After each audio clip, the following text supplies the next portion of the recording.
It's your girl, Professor Cannabis, your girl Jay.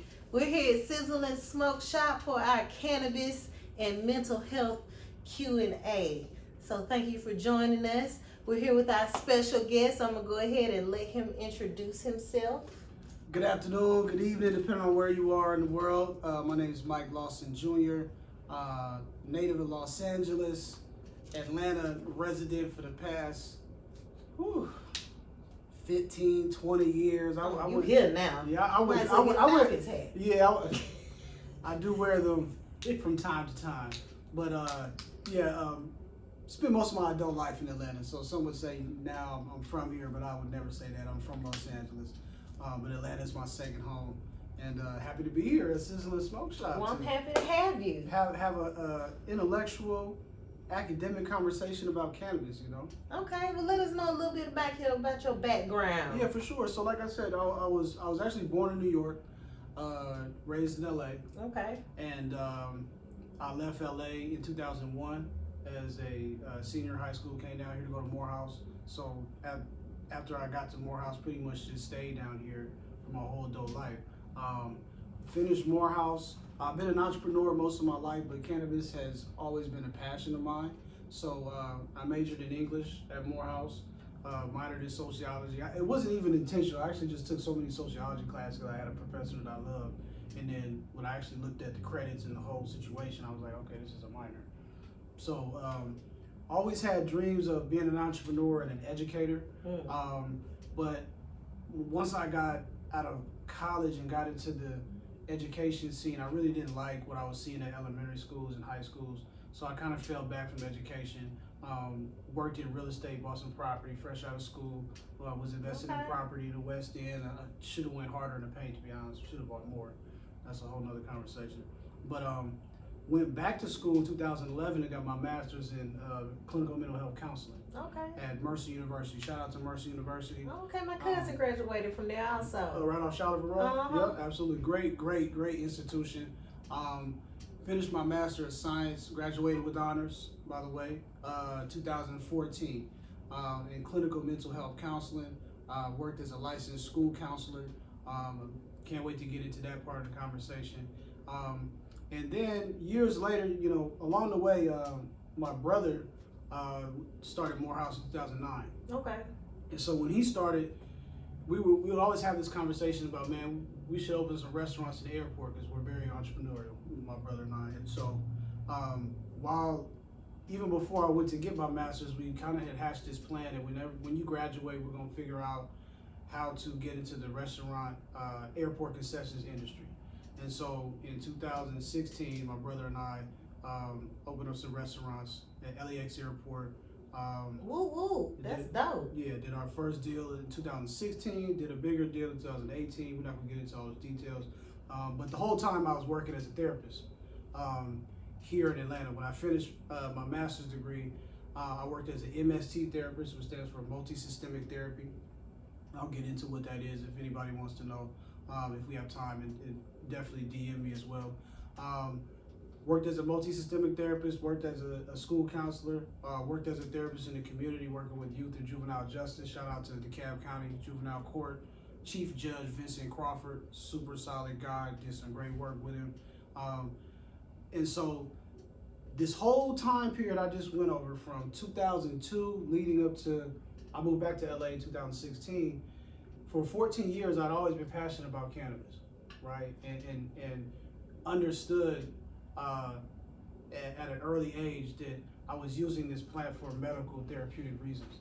And it was very interesting to me that when I started my master's program, and most mental health clinicians would agree, and those in school especially know, the literature is still so far behind and is telling us this Harry Anslinger, FBN, J. Edgar Hoover, you know, era propaganda reefer madness propaganda narrative about cannabis that is harmful for you, stay away from it, it's addictive, so on and so forth.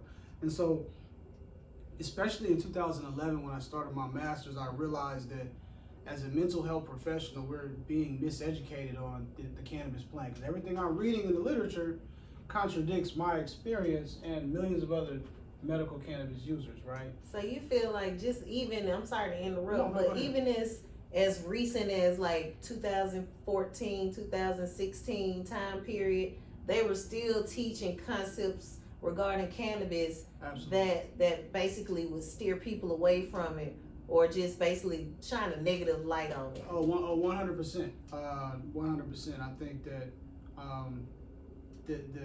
we have some actual scholarly articles that we pulled up to share with the listeners and viewers, but only until recently has the mainstream scholarly community really embraced cannabis as a therapeutic. They don't refer to it yet as a medicine, right? Because medicine requires a specific dosage. That we'll get to that later. Okay. So in the professional community, mental health or medical community, they actually refer to it as a therapeutic. But bottom line is, only until recently have significant academic, intellectual organizations really started to embrace this notion that cannabis actually is beneficial for us in a number of different ways. And so I say all that to say, I was passionate about this plant back when I was doing my master's degree 11 years ago, when I'm understanding like, wait, we've been systematically miseducated on this plant. And that miseducation permeates into our education system, right? Our teachers, our educators, our professionals who are touching our young people, you know, from, I wouldn't say, it's really not discussed at an elementary school level, it should be, but from middle school onward, we're taking this totally different approach to the plant, which is why I actually had to leave the education space, you know, working as a school counselor. Because anybody listening who works in education will know it's very difficult, if not impossible, to be a cannabis advocate. I'm talking about the state of Georgia. It's almost impossible to be a cannabis advocate and work full-time in education, right? You can't really do, in my personal opinion, you can't really do both things at the same time, because cannabis contradict themselves? No, I don't think they contradict themselves. I think that the authority figures, and this is in a lot of professional spaces, not just in education, but the authority figures in education, especially in Georgia and the Southeast and just the Bible Belt, have not embraced cannabis as a legit medical therapy that has value, right? And so you can't admit that you use cannabis, number one, because if you are drug tested as an educator and test positive, you lose your job.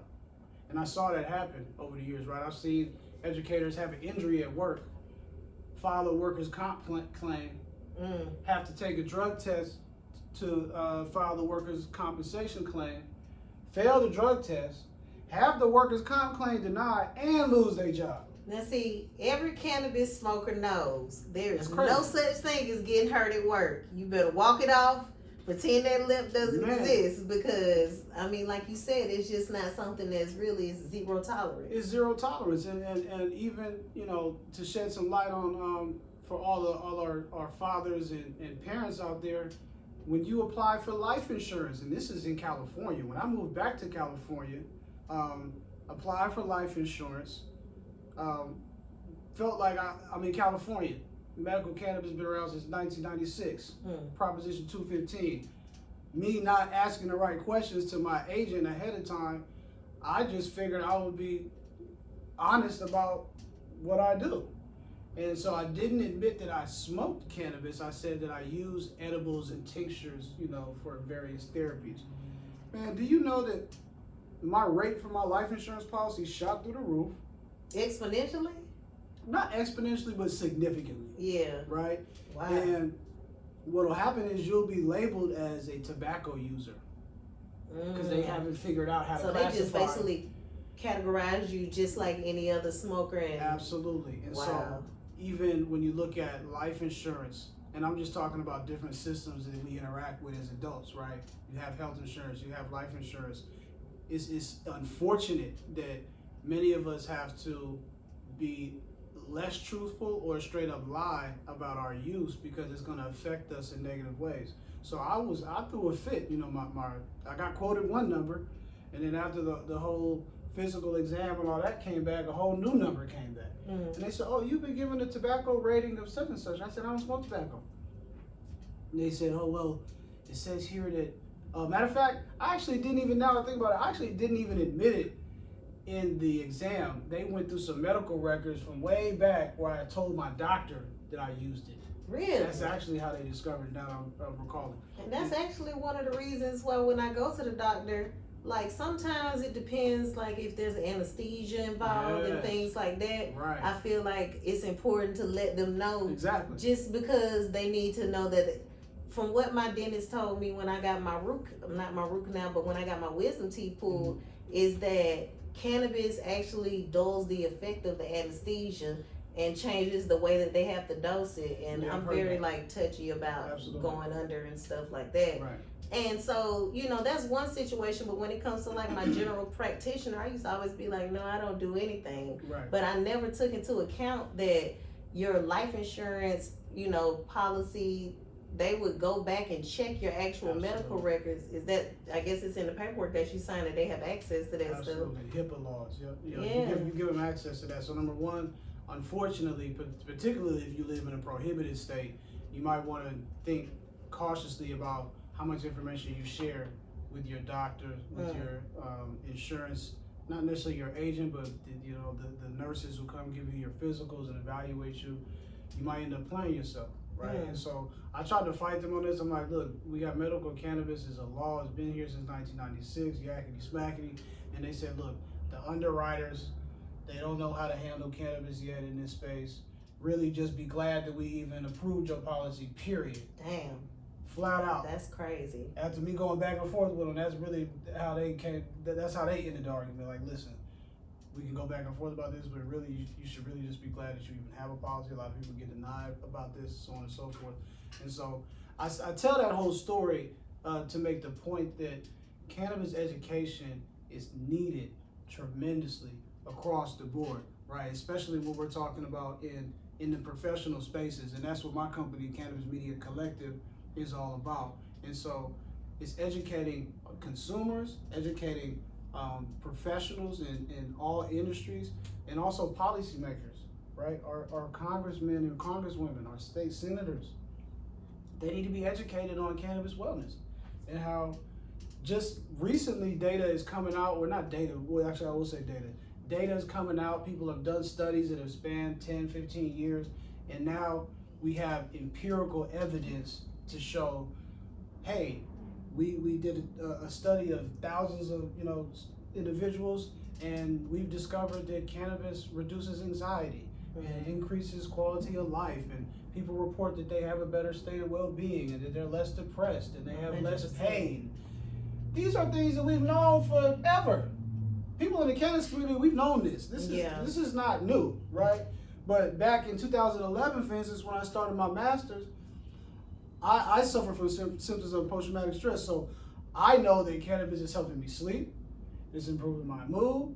It's making me less anxious. It's making me more relaxed.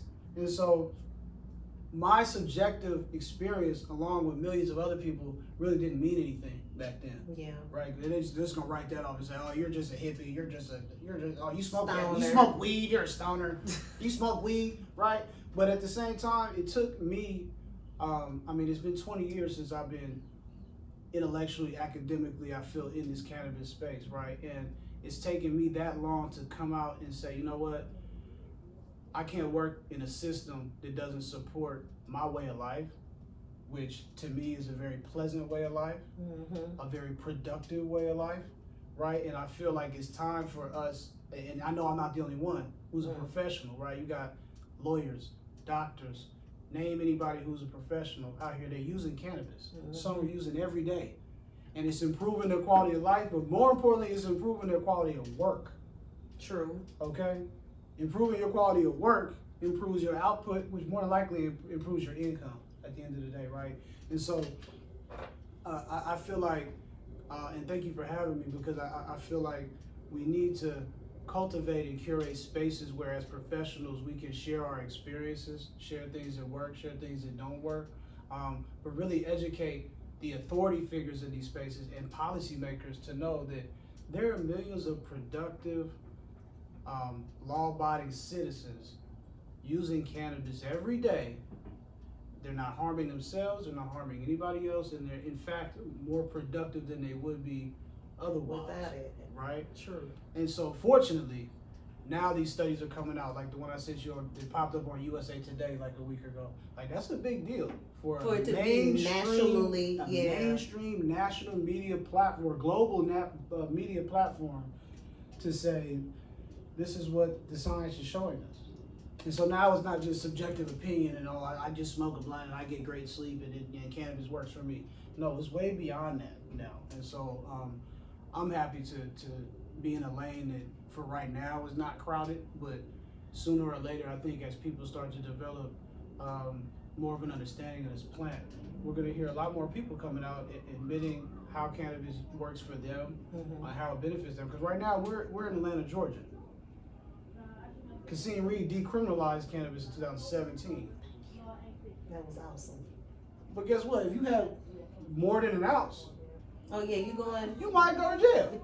You probably getting clinked up. City of Atlanta, which is one of the reasons why I put the shop here, they seem to be give a little bit more grace in that regard, 1000%. just to not put everything on blast.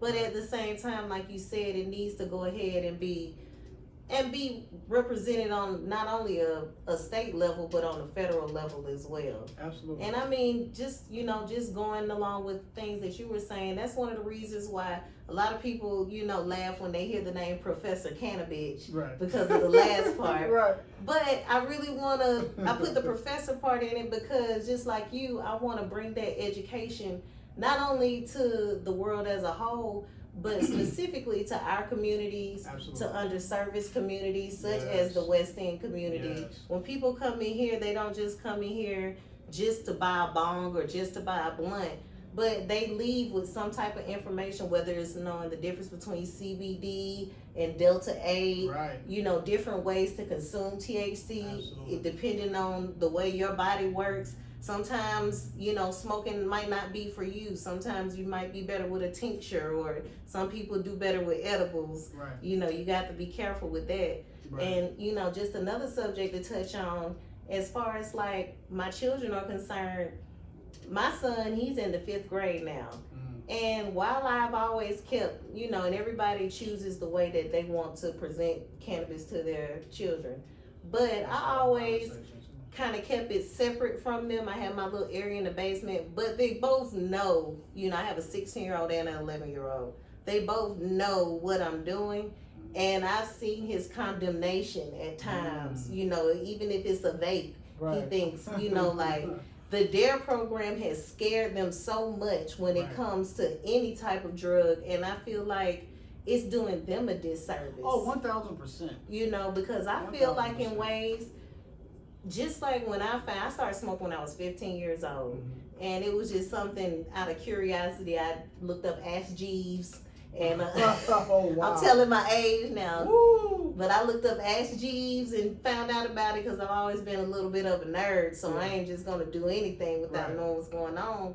But the way that my mind works, my personal experience, it helped so much with just keeping my mind from reeling, just going through different depressive episodes, especially during those teenage years. You go through a lot. And I feel like if we teach kids safe cannabis consumption, even on the CBD level, I feel like people classify smoking weed getting high. Oh yeah. But cannabis has so many benefits. Even like CBG, we carry tinctures, and it helps with inflammation and pain. Absolutely. If we teach kids at a young age, or even our adult community, that there are many different uses for it, even if you don't want to be high or can't be high. I used to work on a pipeline, and as much as I used to love smoking weed, I could not run the pipelines high.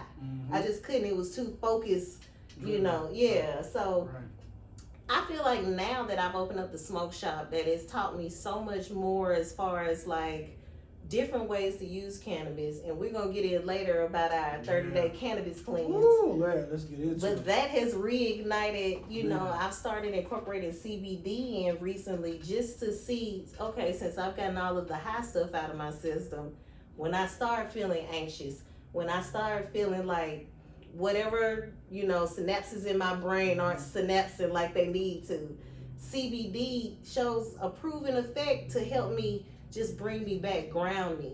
And so I really want to start incorporating that, and that just goes along with the type of education that we need to put out so people know that there are more benefits than just getting high and feeling good. Even though that's a great benefit, I'm not trying to downplay that. Right. But that's a big part of it. So I appreciate that. No, absolutely. I think that people in the cannabis community, we've been using this plant for so long, we know how to use it in a way that gives us the desired outcome that we want, right? But now it's time for us to educate the general public, educate our youth, educate our policymakers on really what's happening in our communities, right? Because we have families that are at risk of losing their employment, losing opportunities, and at the end of the day, I can say loud and proud that, you know, I bought my first piece of real estate in 2006. I was 23 years old, right? I had 7 properties at the height of my business, right? All mostly in the West End, student housing. I was doing great.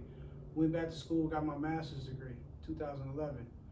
Did my first restaurant deal at LAX Airport with my brother in 2016, 2 Starbucks. Followed that up with a 10 restaurant deal in the Tom Bradley International Terminal in 2018. I would not have been able to accomplish any of that without cannabis in my life. That's awesome, though. And I can say that, and I'm at a point where I feel like we need to be sharing these types of things, because my post-traumatic stress, symptoms of my post-traumatic stress held me back. And had it not been for cannabis, I would have been more anxious. I would have been more distracted. I would have, my mood would have been more depressed. And most certainly, and most importantly, I would have gotten no restorative, restful sleep ever, right? And so, and when you talk about our cannabis cleanser, well, you know, one of the most valuable things that I've taken away from that is understanding our why and why we use cannabis, right? Because I'm a firm believer that this is medicine that we have become comfortable using recreationally. This is medicine, whether you know it or not. You're using cannabis for some therapeutic reason, right? Whether you wake and bake it in the morning or you smoke it before you go to sleep, there's an underlying cause and effect to why we use the plant, and we need to really understand that. Right? And this can kind of segue into looking at some of the recreational versus, you know, recreational and medical states where it's become legal. Right. And they've actually shown improvements in not only just quality of life amongst their community, but lower rates of opioid use in places where it's become very prevalent. You know, we can tap into that, and that's and the good news is there are nerds like us who spend time researching these things and pulling the data, and that's just the numbers don't lie, right? In every state, and people, I encourage people, when you're doing your research, when you Google something, at the end put scholarly article, right? Because you don't want to end up with just your neighborhood blog or something, vlogger, and that's okay. Everybody's free to create content, but Google has a great option where you can pull up scholarly articles that have been peer reviewed and revised, and, you know, articles from medical journals that are official, that matter, right? And so, long story short, for a couple of years now, they've been studying the rate of opioid abuse, the rate of opioid overdose in states where they have medical cannabis laws. They call it MCLs, and the numbers don't lie. In every state that has medical cannabis, the rate of overdose and abuse, it declines significantly, right? And in short, people are ditching their pills for cannabis, right? And people who are actually using the pills for chronic pain, for example, they prefer cannabis. Why? Because there are a ton of side effects that come with using opioids on a consistent basis. The constipation, just a whole litany of side effects, to where now you need a pill for the side effect. And then you need a pill for the side effect, other side effects. So now you're taking 3 or 4 medications for chronic back pain, when you could really just use a gram of cannabis flower on whatever your dose or hourly basis is and enjoy your life, right? And so it's important, but guess what? Even in legal markets, you go to your local flower shop and you ask a bud tender, well, how much should I use? And they might say, oh man, just roll that shit in the backwood and I just smoke it until I feel high and I'm good. Yeah. Our bud tenders and our people working in the industry are not even educated on, well, okay, what dose should I use? How much should I use? When should I use it? Where should I use it? Mm-hmm. What should I do before I use it? What activity should I engage in after I use it? Right? People are not trained in these conversations, and I'm a real cannabis nerd, so a lot of this might be new information for people, but I remember 2002, I'll never forget when my journey to where I'm sitting now really began. I was on the side of the library, shout out to Club Woody, Atlanta University Center, Woodruff Library. Woodruff. Had a, I wasn't even a joint, I'm not gonna lie, it was a blunt, had a blunt from early that day. It was less than a half, I remember to this day, it was 20 years ago literally, it's 2002. It was probably a quarter of a blunt. I'm like, man, I can't go in the library because it's gonna smell too much, they're gonna be on me. And let me just smoke this real quick. Just completely innocent. Little did I know I was microdosing cannabis back then, right? That little bit of cannabis I smoked, I mean, I was laser focused in the library. I was in there for like 5 hours. I was grinding. I was an English major, so I'm writing, I'm reading, I'm doing projects and whatnot. And I came out of there like, wow, that was just like amazing. I went in there at like 8 o'clock and it's like almost midnight or something crazy. Or matter of fact, it was sooner. It was probably like 5 or 6, and I left at like 11 o'clock at night. No, you were on it. I was grinding, and then I realized, wait, it was because I only smoked a little bit. Instead of getting... You smoked the whole blunt. Yeah. And being there just faded and distracted. It's not about what you do, it's about how you do it, right? And so from that moment on, got me a little scale and started weighing out my bud. Now mind you, I'm a sophomore, I'm 19 years old, so we on a budget, right?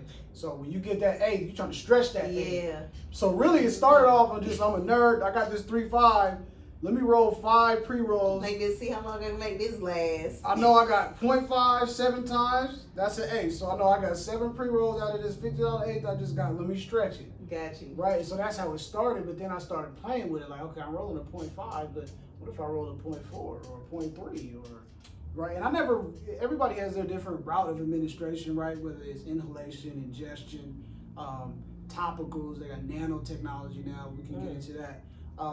But me, I prefer to roll, I prefer to smoke. I never really got into pipes and bongs. I just like to sit and smoke my cannabis. It's something, I think it's therapy in the act of smoking, period. Oh, That's yeah, how sure. It kind of goes from, even if you do start using it therapeutically or occasionally, I think you kind of get into the habit of smoking. Oh, absolutely. Just because it's a soothing thing to do. Absolutely. And even, when you were talking about having more professionals, both, just in the professional community and the medical professionals. I know when I came over here to West End, I was introduced to Total Pharmacy, which is right around the corner from here. Okay. And it's one of the co-owners is Dr. April. And she's been an advocate for cannabis, medical cannabis use and just giving people access to their Georgia low THC oil cards, which is the only thing that's available. That's a mystery right now. there. That's a mystery. But Sad story. seeing somebody of that caliber who is able to educate and promote and provide services, especially in this community, to me is just another light at the end of the tunnel getting brighter and brighter. For me, 100%. My use in microdosing, I started running cross country in college. I don't know how. I do know how. It was because of a dude. But it was, at least he gave me a healthy habit though. Right. And so one thing that I had to do was, because I'm 20 years old and just started cross country running and I got to keep up. I mean, I'm a pretty, fortitude driven type girl anyway. So I would wake up in the morning and do an extra workout run just so I could strengthen my lungs. Right. But as after I left college and everything, and even now when I run, I find that when I smoke a little, I can't get wasted. Yeah. But if I smoke a little bit before I go work out or run, it gives me a little extra oomph, a little extra energy. Almost definitely. And I've seen changes in my metabolism. Oh, for sure. I feel like it speeds up my metabolism to an extent. Oh, absolutely. So I mean, I agree with you when if you really understand how to use it, it can make such a big difference. And I mean, along with that, my own personal dealings with trying to take medical supplements for my, mental health issues when I was I mentioned my last job. Yeah.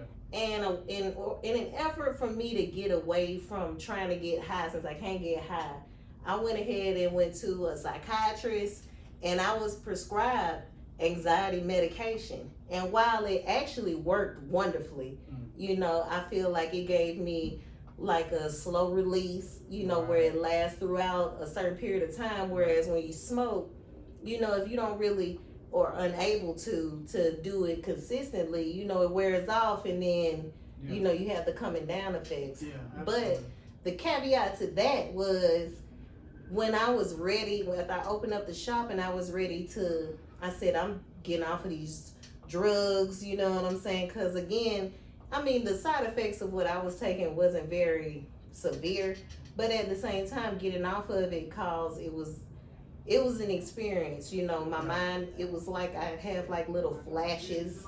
It was weird. It felt like my mind was frizzling for a while, just for me to go back to just nothing. And I know we've all experienced, if you ever had to try to stop smoking cannabis, you do have withdrawal if you're a heavy cannabis smoker. For sure. But this was nothing compared to what I experienced trying to get off of that. So I would have really appreciated if they would have some alternatives for me outside of, even if I can't be mentally high, just to be able to use it, period. And it would have helped me be able to deal with what I was dealing with in my own personal, you know, journey, as well as, you know, be able to function in my job as well. So absolutely, that's just kind of like one of my little personal experiences, seeing the different sides of it. Absolutely. I think that for most cannabis users who have been consistent cannabis users, and when I say consistent, I mean on a daily basis for over a decade, we know exactly how to use the plant to get the result that we want, right? But where do we get educated on that? We're not taught that. That comes from years of experience, and it shouldn't have to take a consumer 5 to 10 years of using a substance like cannabis to be able to understand how to use this to relieve my anxiety, how to use this to improve my mood, how to use this to improve my sleep and my overall quality of life. Right. And I know we've also looked at some articles that actually talk about how not knowing how to use cannabis can have negative effects depending on what type of condition that you're suffering with, and your personal environmental, you know, conditions. Absolutely. I'm so glad you mentioned that, right? So there's data that has come out that has supported our universal claims for decades that cannabis helps us, right? But there's also data that has been out for a while, but they have more empirical data to support the notion that cannabis is really not good for individuals dealing with different psychotic disorders or schizophrenia, to be specific, right? And so the general agreement in the mental health community and in the cannabis community, if people are honest, is that when people have multiple disorders going on at once, comorbidity, right? It's really not good for an individual dealing with schizophrenia, who might be bipolar, to be using cannabis, right? People who have been predisposed or have some kind of genetic predisposition to certain disorders shouldn't be using cannabis. And there are instances where we use cannabis and it affects us in a negative way, right? We might use it and we might get too anxious, right? Go ahead. Yeah, we might use it and we might get too anxious. Well, my argument is always that we need to understand our dose, the strain we're using, and the outcome we're trying to get. So I would, for those out there who are wondering, like, well, when I smoke, it makes me paranoid. It makes me more anxious. Well, number one, should you be smoking cannabis, right? We just talked about people who've been predisposed, whether genetically or have some kind of diagnosis of some mental health disorders. Should you be using cannabis, number one? And if you should be, what strain are you using, right? And so the elephant in the room, we're in Atlanta, Georgia. You can't, and let's face it, we do have some underground dispensaries here and there throughout the city where you can pull up into a shop and walk in the back and be very discreet and make your purchase. Most people don't have access to that, right? So your local focal weed man should be telling you what you're smoking. Ooh, that's a big one. And I don't want to throw everybody, all the It's local not weed gonna men under the bus, happen. right? But the fact of the matter is, who are you getting your cannabis from? Where is the cannabis from? And is your connection educated on the product that they're selling? So, you know, when you talk about anxiety, oh, I'm paranoid, it makes me more anxious. I always ask people, well, what strain are you smoking? Is it sativa dominant? Is it indica dominant? Right? Is the THC percentage through the roof? Now, to be honest, most cannabis that's on the streets has not been lab tested, so we're light years from that. But at the same time, you should be able to know, or you should be able to ask your weed connect what it is you're smoking, where was it grown, and was it cured? This is a conversation that never comes up. A lot of people, when they touch their cannabis flower, I'm talking about flower in particular, it might be really dry to the touch where you could just break it down like immediately. Most people's cannabis is like that by the time it gets to their ritual or routine in place where they begin rolling. Well, that's not how your cannabis should be. Your cannabis should feel more moist. It should be not moist, but it should have a texture to it. It shouldn't just be brittle and dry, because that evaporates the terpenes. That's a whole nother conversation, right? That science is showing us that even the terpenes have an effect on us. It's not just THC and all the other various cannabinoids in the cannabis plant, which there are hundreds of, which we're still discovering. But science is now telling us that the aroma that we get from the OG, from the Granddaddy Perp, from the Sour Diesel, the Those aroma, aren't just flavors. those are not just flavors. Those terpenes have a physical and mental effect on us, right? And it's called the entourage effect. So you have THC, you have CBD, you have CBG, you have CBN, right? You have all of these cannabinoids working together, right? Which is a huge argument in the cannabis space. Not argument, but a debate on, you mentioned CBG, for instance. Well, some people believe in this whole plant paradigm, right? Where we want to use the whole plant. We want to use the cannabis flower. We want to smoke it. We want to juice it. We want to do whatever we want to do to it. But some people argue that, you know, using the isolates, the CBG by itself or CBD tincture by itself is not as effective as smoking the plant. Why? Because when you isolate CBD, you're not getting that little bit of THC. You're not getting that little bit of CBG. You're not getting. They feel like they need to work together in order to get the effects that you want. That's really what science is telling us. That's not really a subjective opinion anymore. I got you. We know this at this point, right? And so it's important to know, what am I smoking? How much should I use? When should I use it? One thing I discovered from my 30-day cannabis cleanse is that 99% of us who smoke blunts, we're addicted to tobacco. Another elephant in the room. People don't want to hear that. People probably gonna jump out of this live as soon as I get in on that. But it's a fact. Most of us, we're not so into the fade that, ooh, I just love the way that backwood hits, and We like and that I after just hit. feel so good, and I just love the vibe. No, it's not the vibe. It's the nicotine. So nicotine is a stimulant, but nicotine also has besides being one of the most addictive substances in the world, it also has relaxing effects. That's why a lot of people smoke cigars, right? They don't smoke cigars just because it looks cool. They smoke cigars because when they smoke that cigar and they have that cognac, it's very relaxing, right? And so when you roll your cannabis inside of a tobacco leaf, you're delivering nicotine to your system, but you're also boosting that relaxing effect. Cannabis already relaxes us to a certain degree if you're using the right strain at the right amount, right? So the tobacco just adds to that.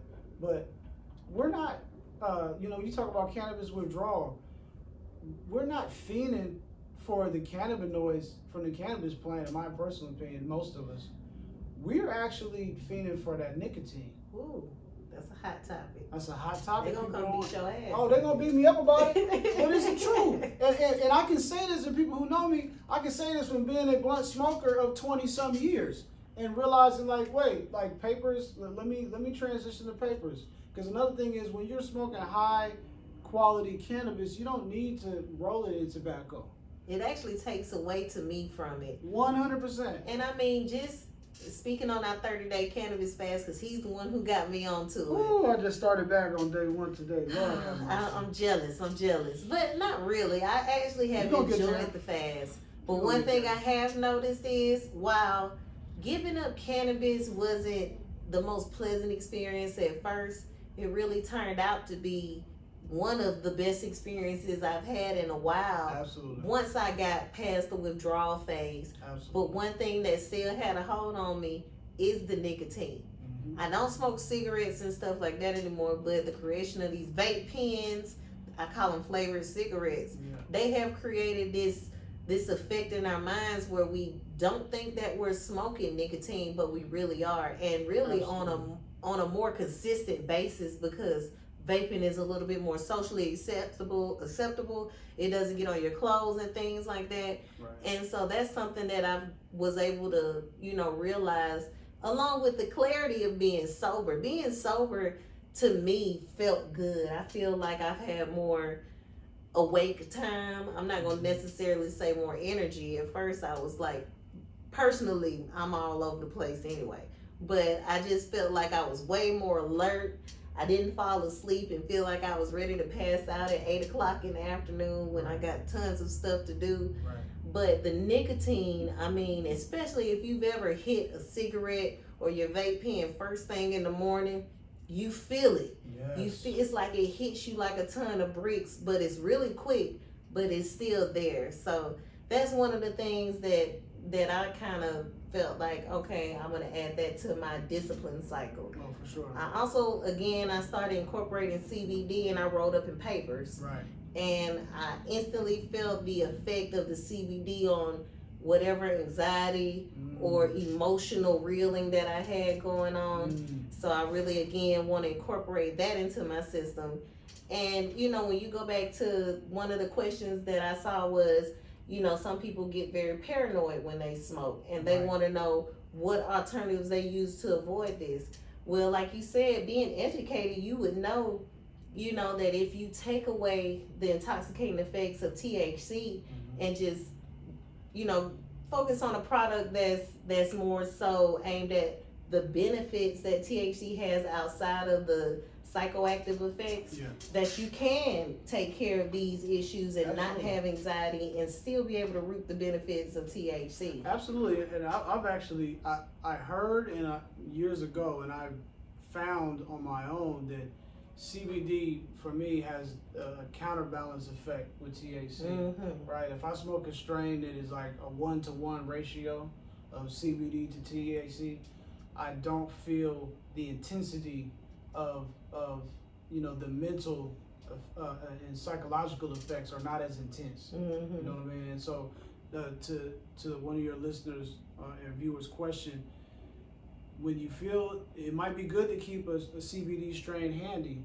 so that if you do feel anxious, paranoid from using some type of THC cannabis, you can counterbalance that and use a tincture or inhalation is the fastest delivery of cannabinoids to the body, but it lasts the shortest amount of time, right? And so a lot of people don't realize that when we smoke our cannabis, number one, we're actually heating it up past the point that's necessary to deliver those cannabinoids. Like a lot of people now are using these vaporizers. My boy Devin's gonna kill me. I can't think of the name of it. Packs. The Packs is one of them. I think it's the Crafty or something. I think it's come out recently. Okay. But the Packs was one of the first that came on the scene, and I used to love the Packs. That was the one I bought. So exactly. So you can set the Packs to burn your cannabis flower at different temperatures, right? Because a lot of people don't realize that in order for cannabis to what they call decarboxylate and release the THC, it only needs to heat at like 300 or something degrees, right? It doesn't actually need to combust. I think combustion is like 495 or 500. Okay. When we light our cannabis on fire and smoke it, we're actually burning away a lot of the cannabinoids, right? So people that are getting the most out of their cannabis, who are inhaling it, are people who are using the Volcano, which is one of the world famous vaporizers, or people there are a lot of different brands now. They have portable vapes now, like the Packs and others. But that's the most efficient way in terms of inhalation to get the most out of your cannabis. But like we said, tobacco, you're adding nicotine and you're adding whatever the hell else they're putting in tobacco that they're not telling us about, right? And so we have to be mindful of that. But CBD most certainly is proven. They have the data, and I think subjectively enough people have reported back that it'll reduce that anxiety that people feel, right? Without giving you the psychoactive effects of THC and feeling like you took a trip to the moon and back, right? That's why I'm going 420. Yeah, yeah. I mean, and just my return, you know, I smoked for the first time today in 30 days, and I can honestly say, what time is it? It is almost 7 o'clock. I smoked a joint, 0.8 of a gram of a strain called Purple Pantera in a pearl rolling paper hemp roll at 11:30 this afternoon. And I don't have a physical or mental desire to smoke any cannabis for the rest of the day. Wow. I might, you know, hanging out later on at my friend's house or something like that, maybe. Social smoking? Yeah, maybe. But as of right now, like, I'm good. And I might have smoked too much back then. Like the 30 days, and I was only like 11:30, and so the 30-day cleanse, it puts things, like you were saying, it puts things in perspective, right? In understanding your why and why you're using cannabis. You talk about being an athlete. I have the same background. I was a full-time athlete in high school. Every season I was playing something, but got to college, I was no longer an athlete. So now I got all this free time, got this stress, got the stressors of life to cope with, right? And the important thing about the cleanse is, how do you cope with the mental and physical stressors of life without cannabis being around, right? What's gonna happen when you go to that town where there is no cannabis, or the cannabis that's there sucks, right? What are you gonna do? You gonna have a mental breakdown? No, you gotta figure it out. Exactly. And you gotta figure it out. And that was my why. The beginning of it, my why was, I felt like I didn't want cannabis to become a crutch. Yeah, you don't want it to rule you. I don't want to be mentally weak to cannabis, right, to where not only am I mentally, physically dependent on it, right, my mind physically depends on cannabis to function, because I wake up to a blunt every time. I mean, it got to a point where I was just smoking, and it was like I didn't feel like I was even enjoying it as much anymore. Right. It just, your tolerance is too high. Yeah. And So, yeah, your tolerance. See, one thing we haven't discussed is the endocannabinoid system, right? Every single mammal and all human beings have an endocannabinoid system. It's a system of receptors to our brains and body and all our organs, CB1 and CB2 receptors that receive the cannabinoids from the plant. So the CBNs, the CBGs, the THCs, and so on and so forth. But when we constantly overload our body with cannabis, we see our tolerance go down, and now we need more cannabis to get the desired effect. But also science has showed us that when we take a tolerance break, it doesn't have to be 30 days. It can be 24 hours, it can be 48 hours, it can be 72 hours. But when we take a break just for 2 or 3 days, those receptors tend to regenerate, right? And that's why any consistent cannabis user will know that if they just take 1 day off from smoking and they go back to their regular routine, they will feel their tolerance having dropped, right? And so it's critical for us to hit the reset button on our endocannabinoid system, especially when you've been smoking good bud for decades. Shout out to my plugs. Right, we're talking good bud. And so the tolerance break is critical to understanding your why, like you were saying, athletics. I didn't even realize how much it was suppressing my pain and pain management and inflammation, because it's nothing for me to do 30, 40 miles on my bike. But guess what? I was smoking some cannabis before my ride. If I'm doing a 40-mile ride, I'm for sure smoking some cannabis in the middle of my ride, a little pit stop. Yeah. Right? On my 20-mile mark, I'm gonna put one up.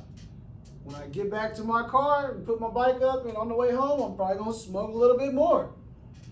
I get home, I get in the shower, I might kick my feet up, depending on what time of the day it is. I might smoke a gram before I go to sleep. So you feel like you Superman, you know, in a sense. And I'm feeling awesome. And I think we actually met on like day 2 of my class, and I was in the middle of that day, or the day before actually. Went on a 10-mile ride, which is nothing. You told me about that. I was shocked. It was unbelievable. I went on a 10-mile ride in the morning. Felt great. Energy was through the roof. I'm on, I think it was day 3. I'm on day 3. Man, I'm feeling really good. Went out that night and played soccer for an hour or 2. Nothing out of the ordinary. When I tell you I felt beat up for like 9 days straight. Wow. Longer than a week. Wow. A couple days into it, I had some old ibuprofen from getting my wisdom teeth pulled. I'm popping that 600 milligrams to deal with the pain, and it didn't hit me for days. And I realized, like, man, did I pull a muscle? Like, what happened? I'm like, wait, I'm not smoking. So for me, understanding my why, pain management is tremendous, right? Now the downside to it is inhalation, as I mentioned, is the fastest route of administration to deliver, the cannabinoids to the brain, but it doesn't last the longest. So you're gonna have to do it more often, right? Which is why edibles, for instance, it's funny how it works. It's kind of counterintuitive. You have less cannabinoids getting to your system when you eat an edible because it's got to pass through your stomach and your liver, but the effects can last longer. Right, and so I got a buddy who makes Best Dirty Lemonade, one of the best infused lemonades on the market. I can co-sign that. Have an 8-ounce lemonade, and you'll feel awesome, but you'll actually have less cannabinoids delivered to your system, but the duration will be much longer. So you got to figure out what works for you.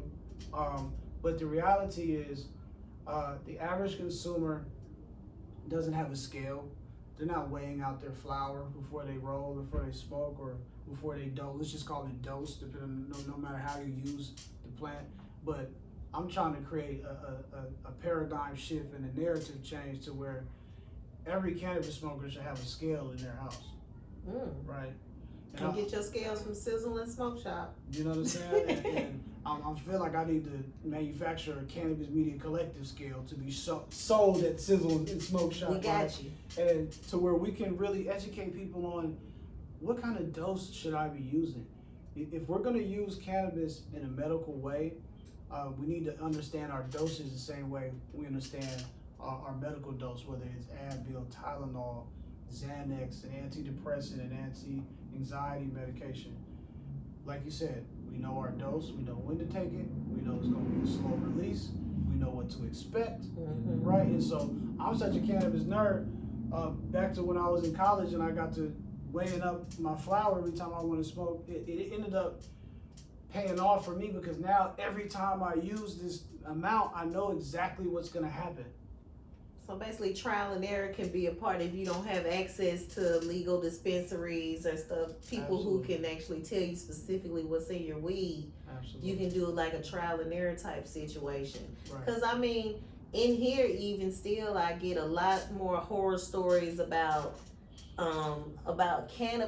edibles than I do about smoking, because I feel like when it comes to smoking, you know, when you get as high as you want to get, you can just put it out.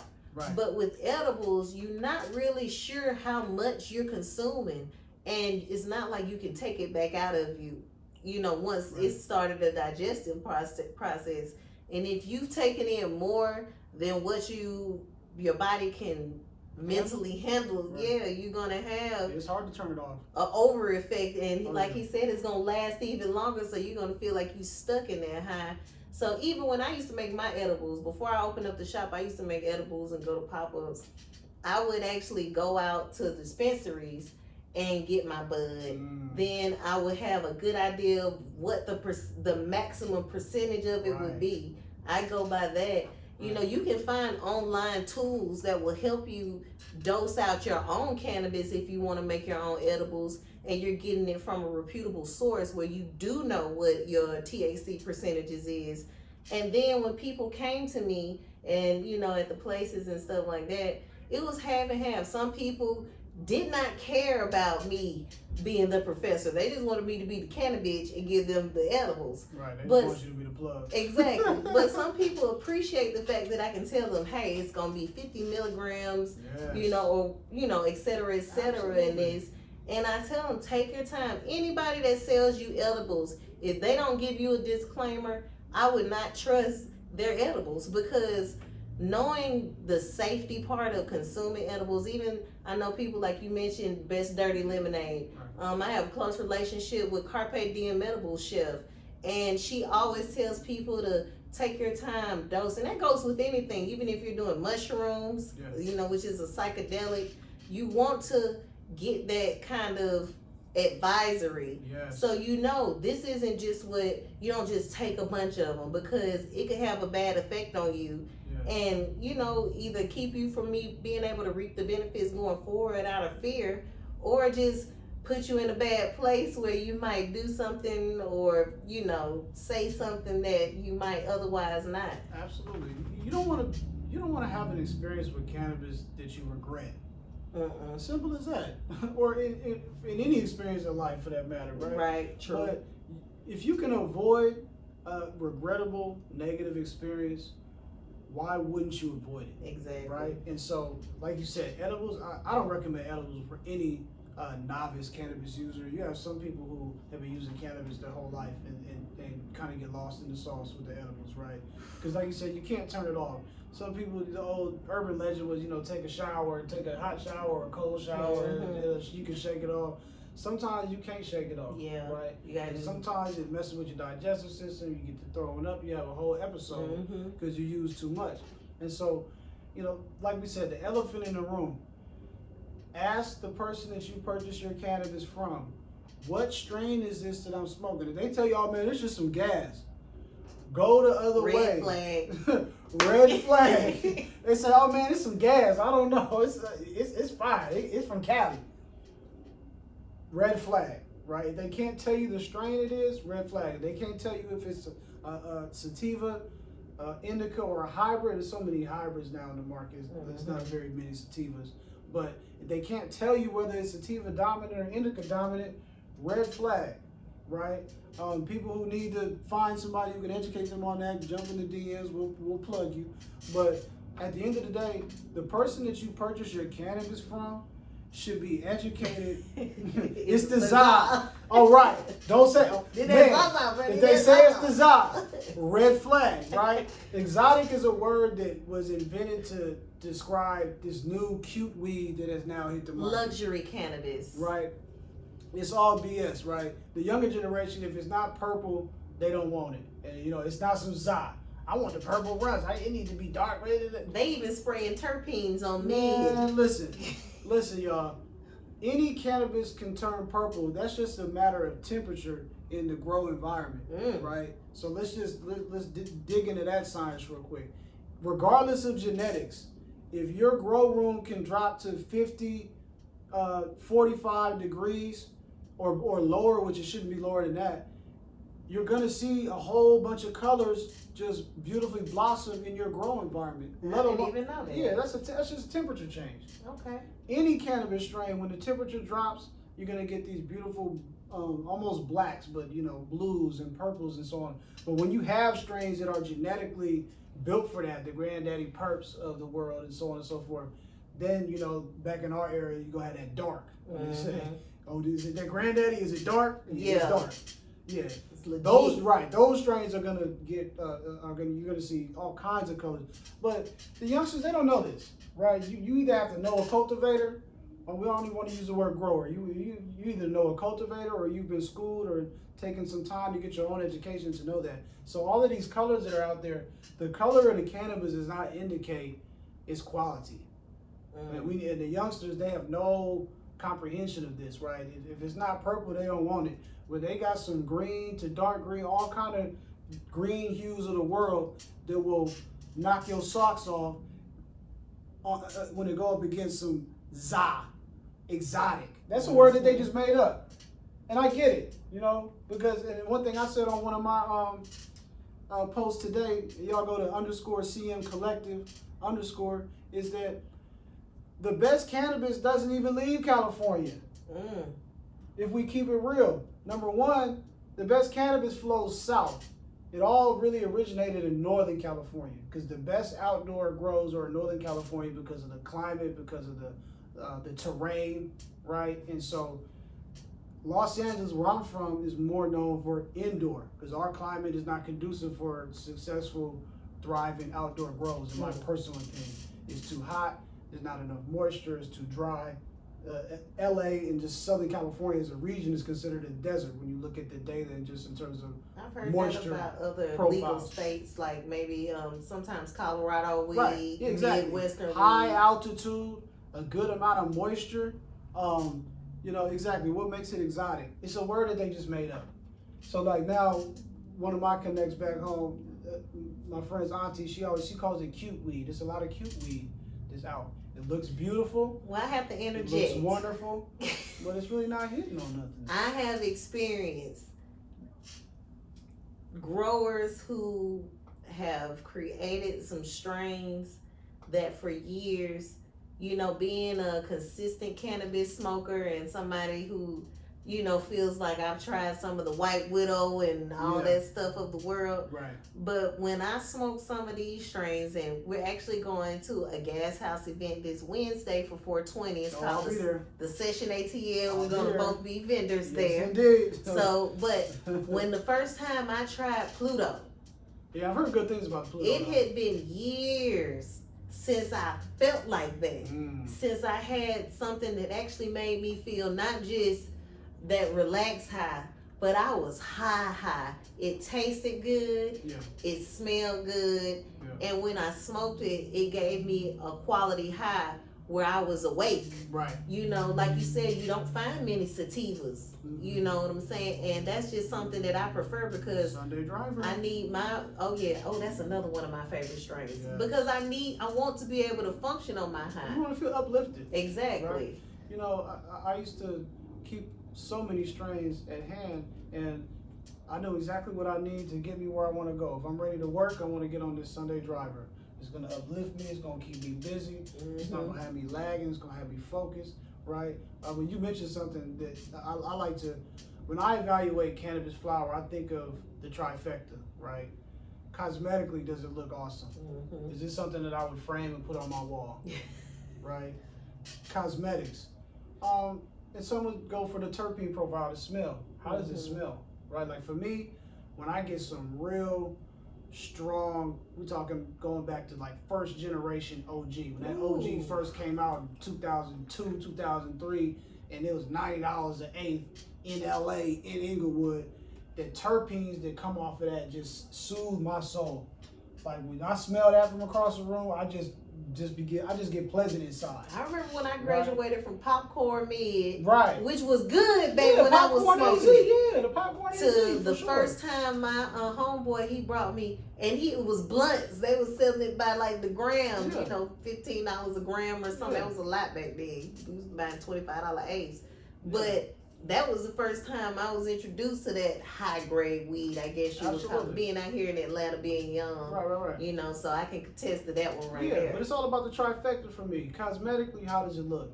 How does it smell? Is the smell, they call it the nose, does it have a nose on it, right? And then third, what's the effect, right? Because sometimes, very seldom, sometimes you can get a flower, it looks great, it smells great, but it's not really giving you the effect that you want, right? Poor growing conditions, And at the end of the day, that's what people want.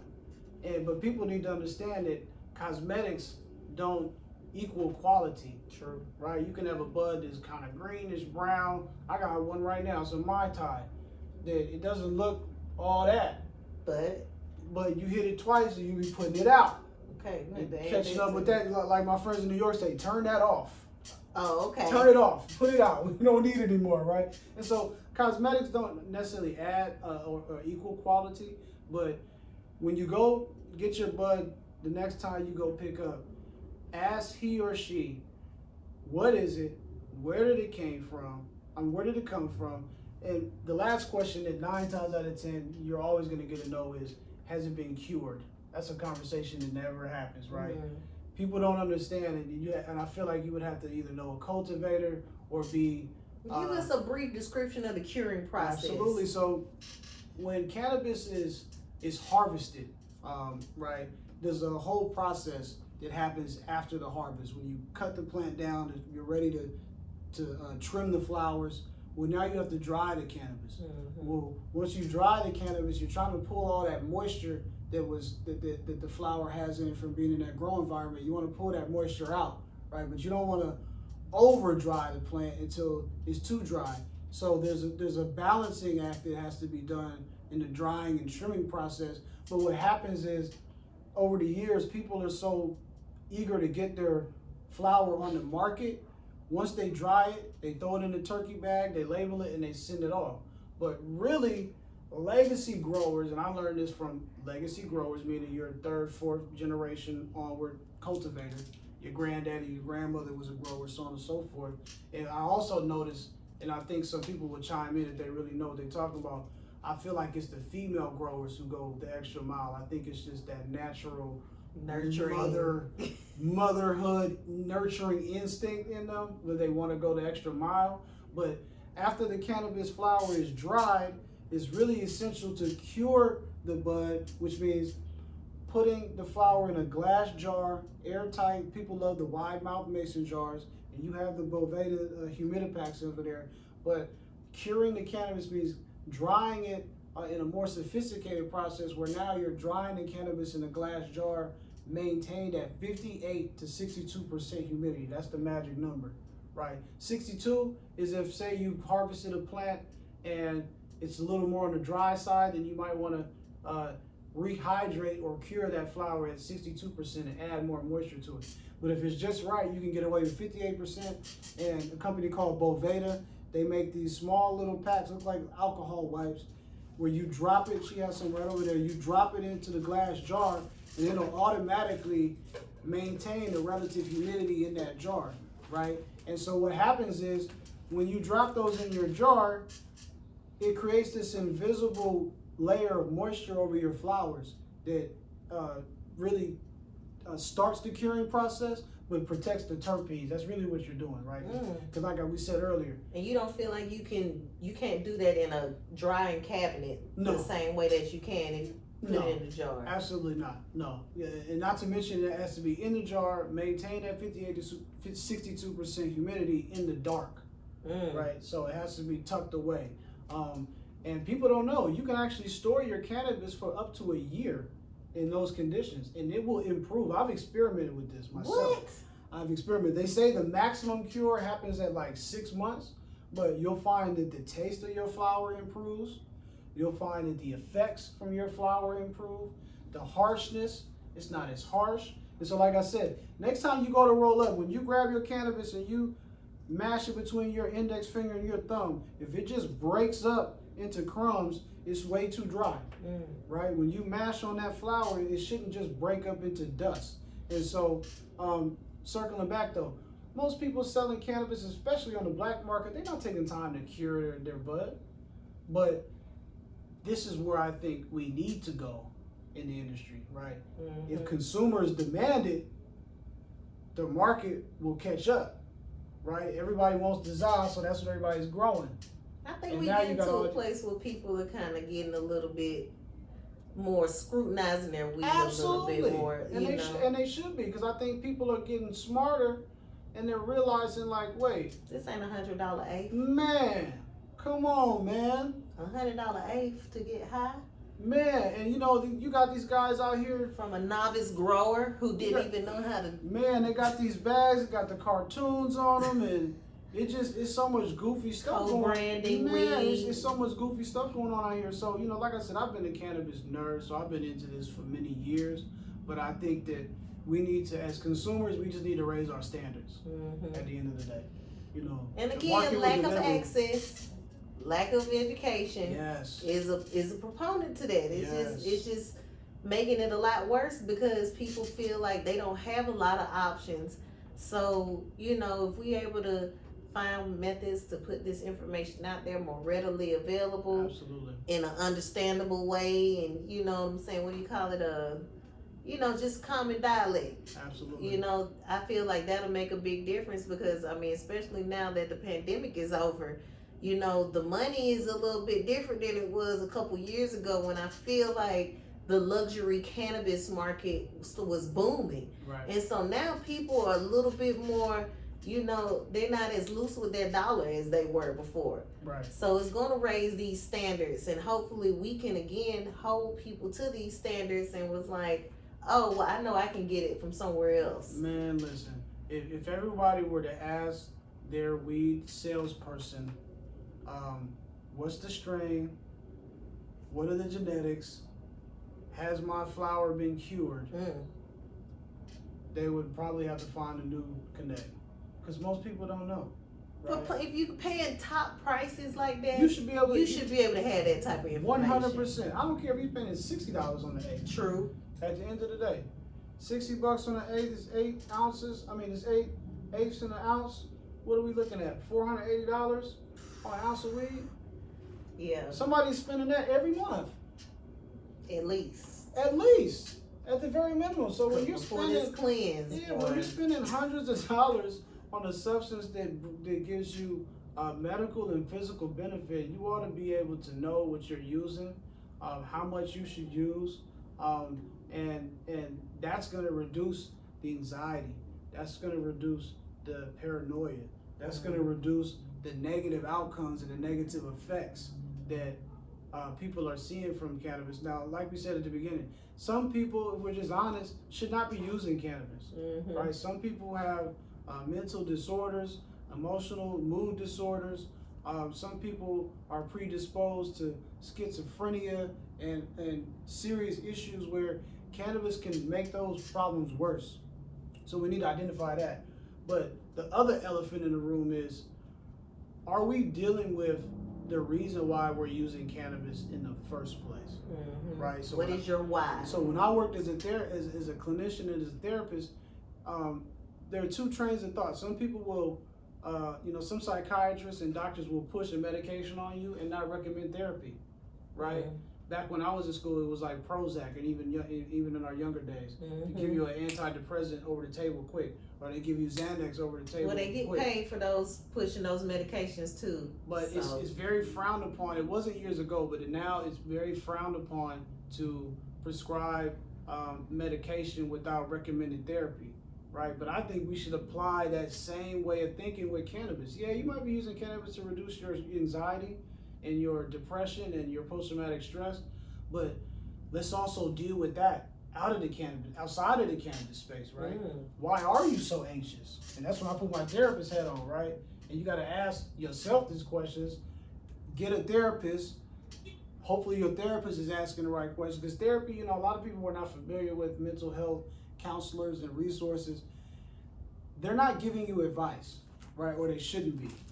They should be asking questions to help you kind of work through it. To help you work through it on your own and develop your own solutions to your own problems. And sometimes it takes a couple of, again, trial and error, because looking for therapy for my personal, issues, sometimes you think, oh, I'm gonna find me a black lady, or I'm gonna find this.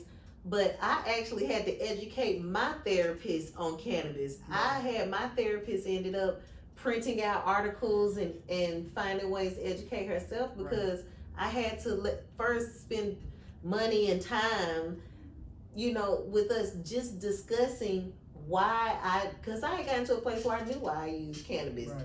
And so I had to help her to understand that. And so it didn't become a discussion on, do you have a drug abuse problem?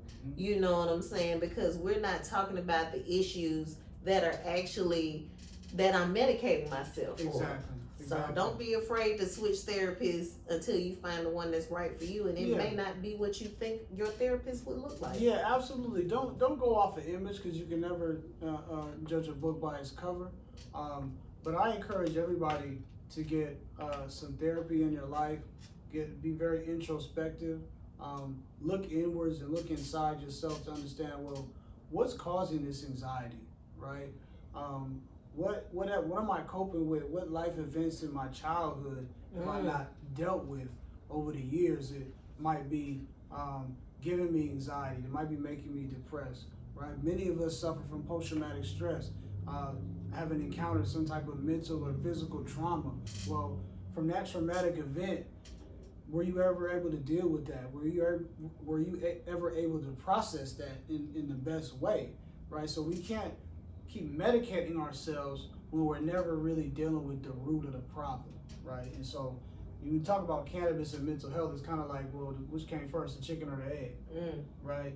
But from my humble experience, most of our, well, I say 99% of our perspective is framed by our early childhood experiences, right? And so we repress and just grow up and become these adults with baggage. At the end of the day, and going back to the cleanse, you know, one of the outcomes that I think was so beautiful of the cleanse is you experience this kind of evolution, right, as a cannabis user. I can't tell you how monumental it was for me to go from using cannabis, and we're talking high grade cannabis, not the za and not the gas and all that, but legit legacy artisan small batch grown cannabis for 20 some years. Every day. Might have went 2 weeks without cannabis, and that was like when I was in China. I'll never forget, I was in China in 2005 for like almost, but it was a little Asia trip for like 2 weeks. You feel like going to prison. You feel me? And we actually stopped in Thailand, and I could have got some, but I was just kind of like, it ain't that deep. It ain't that serious, because you see the signs. They give you the death penalty, all kind of goofy stuff, right?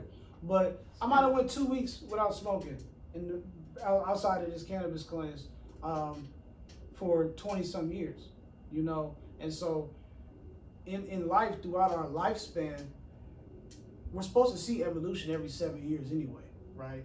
At the least. When you're 7, 14, 21, 28, 35, 42, 49, you're not supposed to be the same person along the way. You're supposed to evolve.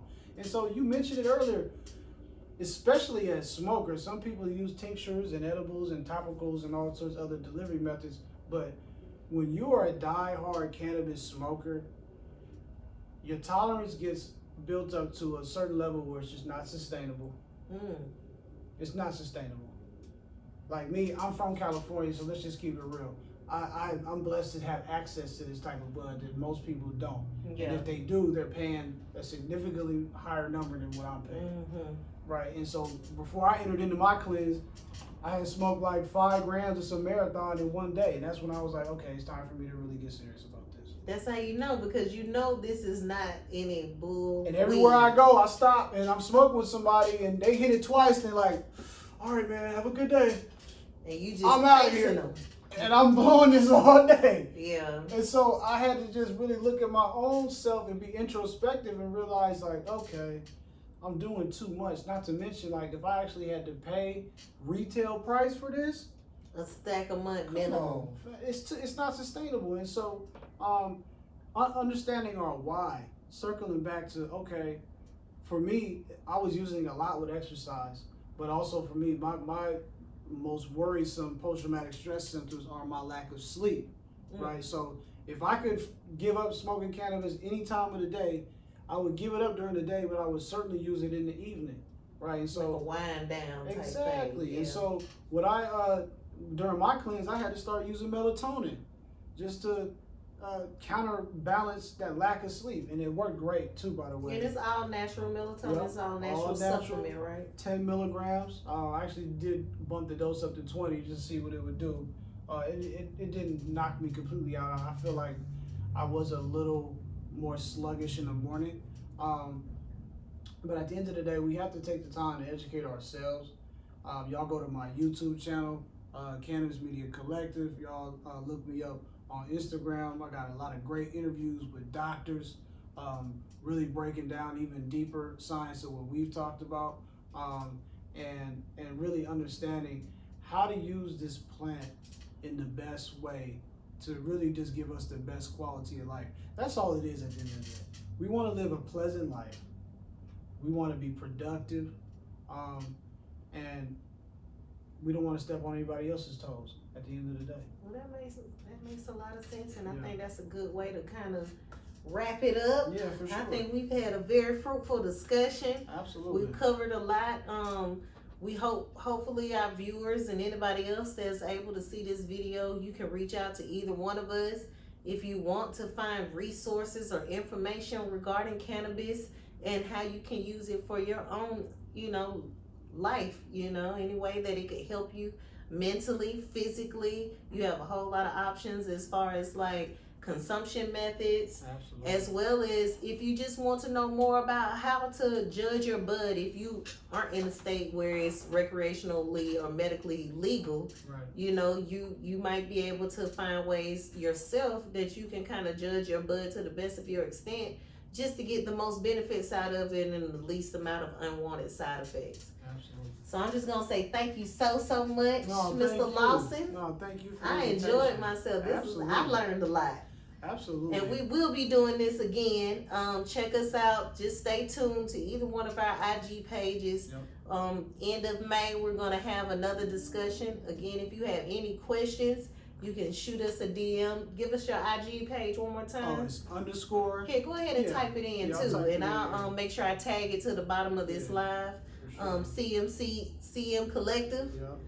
And then of course Sizzle and Smoke Shop. You watching it on the Sizzle and Smoke Shop page. So if you can't find it, I don't know what to tell you. I don't know how to just not be smart. But again, thank you. And No, thank you. I guess we're gonna wrap it up so I can go hit my nicotine vape. Oh man. And I'm about to see what I'm gonna do. Yeah. Hey. 'Cause I'm still feeling all right. 2 more days. For sure. 2 days. You got it. Let me pin this. How do you got pin it. this here?